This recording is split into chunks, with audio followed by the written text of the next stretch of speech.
عہدیداران اور خاص طور پر صدران اور عمراء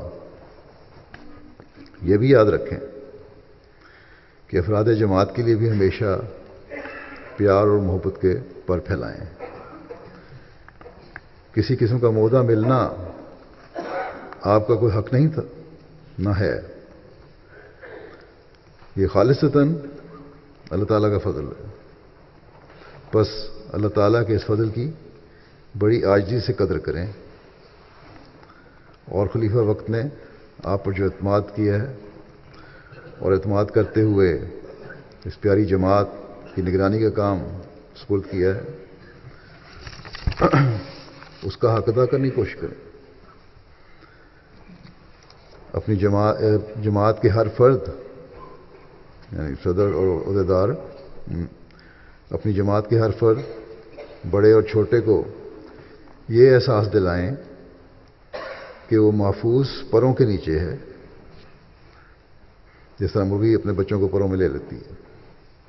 ہمیشہ ہر ایک سے نرمی سے اور مسکراتے ہوئے بات کریں۔ دفتر کی کرسی آپ میں تکبر کے بجائے عاجزی پیدا کرنے والی ہو۔ ہر عہدیدار کے بھی اور ہر مربی کے بھی دروازے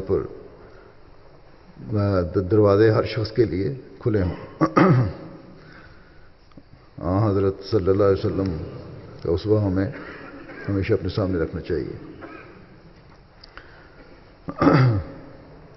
روایت میں آتا ہے کہ آپ ہمیشہ مسکرا کر ملا کرتے تھے۔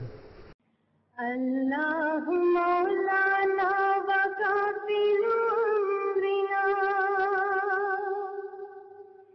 فی هذه الدنیا وبعد فنائه